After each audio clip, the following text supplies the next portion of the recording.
I'm Magma, the creator of the Invisible Zone. This video is just kind of a summary about all we will be covering in this course. These aren't in any particular order, and there might be something left out here as a category per se. Don't worry, everything will be covered in due time. Funny enough, I think we should probably start with the very bottom one, Mastery. There will actually be a video called Mastery, the grading scale, or that's going to come later after the Advanced Nuances video. Right now, what I mean by Mastery, write what I wrote here, which is focusing on just one thing. So we actually have a set of rules in Safe Place, and this is the first rule and the most important. Only discuss and share content related to supply and demand trading, 1, 12, and 144 minute time frames, invisible zones, and double valid pullbacks on NQ. Any pattern or content outside of these topics are not allowed. No seconds time frame. To be clear, you must abandon all else and commit yourself to only this. Technically, on top of the invisible zones, we do have two other POIs, the higher time frame, highs and lows. So the reasoning behind this rule is, for the time I've spent as a trader so far, I've been carefully observing all the people around me, and I've taken some notes on what I find in most traders. Kind of created a description of what I would call the average trader. That description was kind of the reasoning I provided to the group of why I made this rule and why you can only be in the group if you can agree to this set of rules. So the average trader, they are, first of all, not profitable. That's just a given. Everyone knows that the average trader is not profitable. I think only 10% or less are. And the second thing about the average trader, which is the funniest one, is that they don't realize that they're the average trader. So if you're watching this, there's a 90% chance or more that you are the average trader. They jump from concept to concept. They have a list of 10 different strategies in their tool bag. When they mess up trying to use a concept, they just jump around to the next YouTube video trying to find one that might be profitable for them tomorrow. Concept hoppers, not being consistent, always trying to be in a trade, so they can't just sit in front of a chart and look at it and truly study it. They have to stay busy. They want to go from NQ to the SP 500 to Bitcoin to Euro USD to gold or silver, whatever it may be. It really comes from a lack of patience. I think even deeper than that, it comes from fear, because people believe that this is all just a game of probability and guessing, and that there's actually no possible way that they could win long term by just sticking to one thing, because maybe they believe that the market is always changing, or they believe that there's some algorithm that shifts based on certain days of the week. And it's a really, really dark, sad world out there. I'm very, very passionate about teaching, and I want you to know that if you do decide to join the group, you don't have to be afraid to ask questions. Questions are welcome. It doesn't matter who you are, as long as you're able to commit yourself to these rules and just lock in on this one thing. It doesn't matter prior experience. We've got some people in there who have not been trading for very long, some people who have been trading for years. Very broad list of people in the group, but we all are unified by this one thing, and that makes us strong. That's basically the summary for Mastery.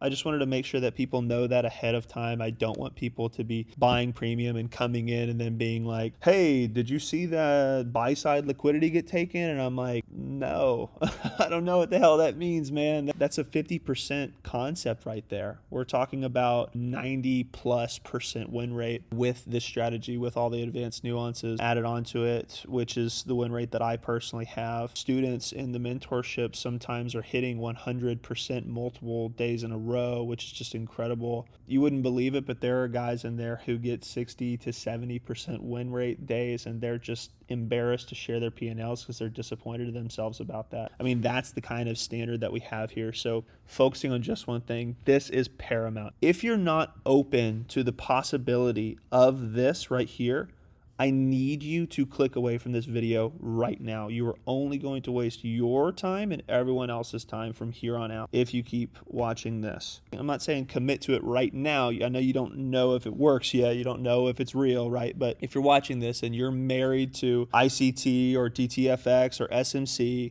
you need to leave. We're fighting the battle against the average trader and everything that the average trader represents. And those strategies are the epitome of the average trader. They're convoluted, they're not quantifiable, they lead many people to failure for a long period of time. That's not what we're doing here. We have people coming in within literally 2 to 3 days. People are becoming profitable. And then philosophy, half the people who come through here are probably going to be pretty uninterested in this. I think that the half who pay attention to it will benefit literally twice as much, because the origin and the purpose and the basis of the concept of the invisible zone and just of fear, greed concepts overall is very, very important, because when you feel lost in price, when it seems like you can't tell what's going on, maybe you were looking for one pattern and you thought that you were in this POI, but you're not really there and you're not getting the pattern and your narrative is falling apart, you can draw yourself back to the center of what this is. And at its core, the market moves from fear and greed. Everyone is of the same mind in the industry, ironically, that the algorithm, so to speak, runs on human emotions, but I think that there's a gross misunderstanding for what that really means. I think that you can see the humanity in price, and I think that you can see the demise of man. If you take nothing else away from this video, I want you to understand the basis of fear greed concepts. It's the battle between the fear and the greed of man in the charts, and you can see it illustrated in the data every single day, all night and all morning. Okay, let's talk about structure. Candlestick structure, I'm sure that a lot of people know what that means. If you don't, that's fine. I'm just going to talk about fractality for a second here. So what I mean by fractality inside of structure, why we have the 1, the 12, and the 144 time frames, and we only use those. We don't use the seconds time frames. We don't use the hour or the 4 hour or the daily or whatever, right?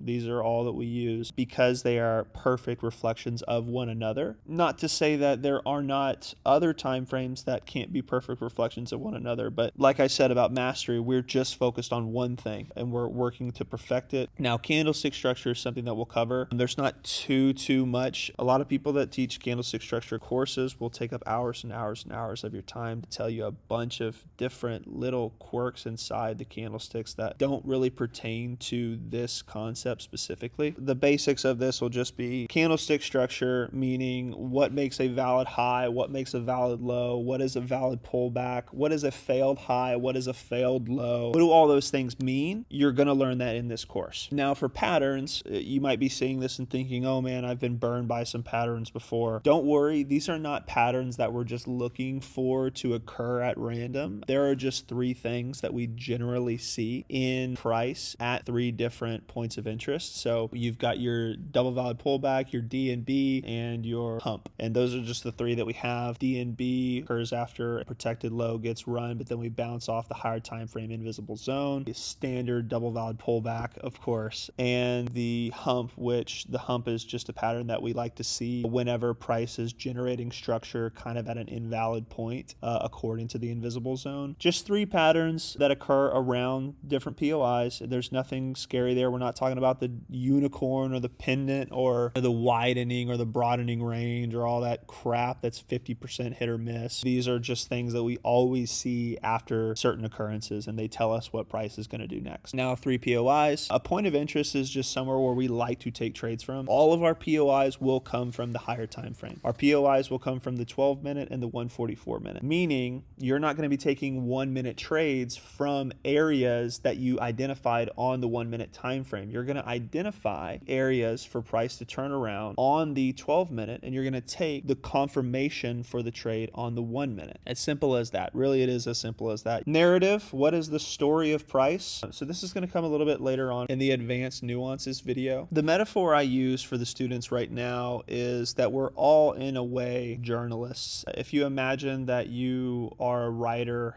who just maybe came out of school and you're trying to get a good story put together, and all of a sudden something pops off downtown and you head over there with your little to no experience. The story that you put together is going to be a fraction of what the veterans can put together because their experience in writing out the narrative of the story in real time. How do writers practice? Student writers will have a prompt provided to them by the professor. From there, they'll do research and they'll put together a story and hopefully create a complete narrative that satisfies their professor's expectations. With learning narrative, you're going to need a lot of studying, and you're going to need to just sit there and watch price develop until you start to be able to paint the picture in real time, and then you're looking for the confirmation in the candlestick structure. We don't just spawn into the chart and see DNB or double valid pullback or the hump and think, okay, we're going to short or we're going to long, right? We need narrative. There's going to be people who try to sell you that you don't need to look left and that you really don't need that much narrative. I personally believe that they're wrong. We get so much information from the data in the past, not only for back testing, but also for making decisions in the live markets. I have turned my mind off to everything else, and I have perfected swing points on NQ on the 112 and 144. And I'm going to teach you exactly that starting now.